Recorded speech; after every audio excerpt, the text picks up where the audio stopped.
You're not nervous, right? I mean, Nah. Okay, can we switch off all our phones, guys? Silence and call it. Unpacked season 3, shoot 80, segment 1, take 1. Very good. and they were like, if you do a 6 weeks course, then you can start working straight away. So the whole thought behind it was, I'll go and do the 6 week course, you know, live the glamorous life of a flight attendant, and then maybe do something else part-time, you know, because I'm a creative as well, so I could write part-time or whatever.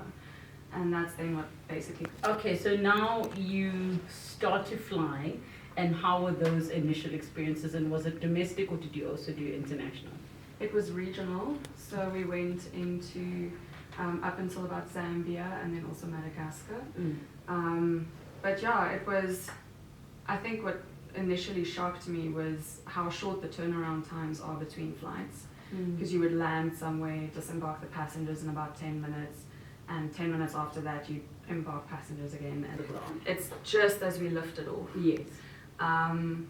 Yeah, so I remember feeling, okay, I didn't realize it was a windy day, because obviously I'm not a pilot, so I don't know what to look for. And then really quickly things started happening. You know, alarms started going off in the cockpit itself, and I didn't have a headset on because I'm not a pilot again. They all have their own headsets. So I didn't really know what was happening. I couldn't hear what they were saying to each other. But I do remember their body language. It was the first officer's takeoff. They do tend to swap those just so that everybody gets a chance to actually take off and land a plane. And she seemed to have everything under control, and then, yeah.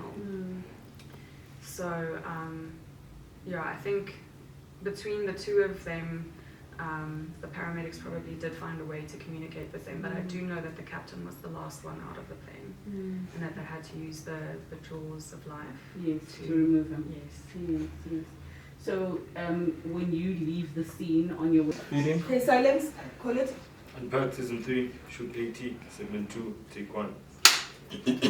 Because the last time we saw you had the tissue in your hand, keep it in your hand. Continue with And then, the yes, you say you know these things. Yes. Keep it in your hand, but you can just put it on the side on camera. Okay. Because then there's that magic tissue that disappears and everyone's like, What happened? yes. Cool. And in 3, 2. It's absolutely amazing what happens to the human body and mind in moments of crisis and trauma. It will affect you emotionally. PTSD is a very strange beast, because you would assume you would start getting night terrors and everything immediately after.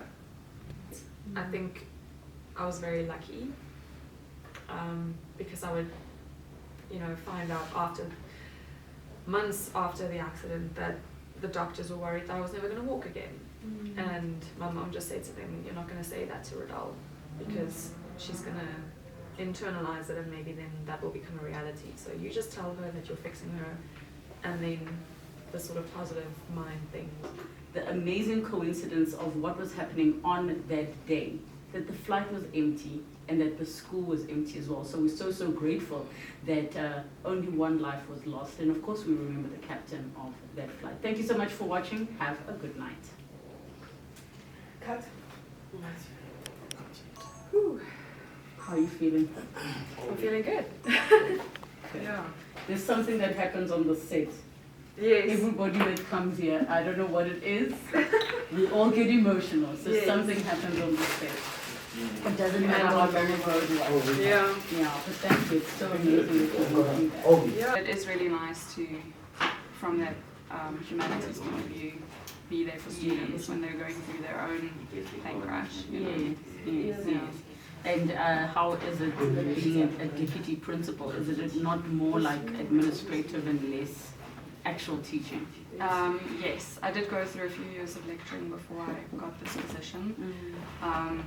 But it's very administrative, but also we have an open door policy and stuff, so kids are in and out all the time, which is great, because if I didn't have that, then I might have found it boring. Yeah. And how are the parents doing? I mean, you've pretty much made almost a full recovery, and I'm saying Yes. almost just because it seems to still affect you emotionally. How do they like speak about your crash? So my dad gave a very emotional speech at my 21st because the flight number was SA8911.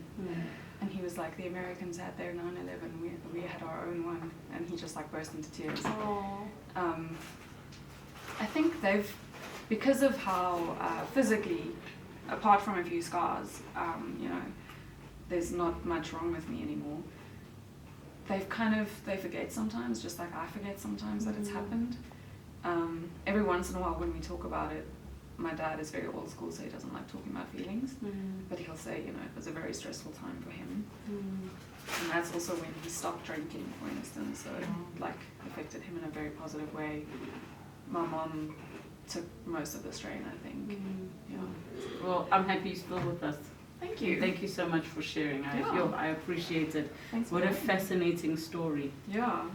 What a fascinating story. Sure.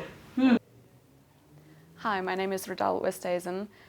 I've just wrapped up my interview with Label, which was quite emotional, talking about my experience surviving a plane crash that happened in 2009.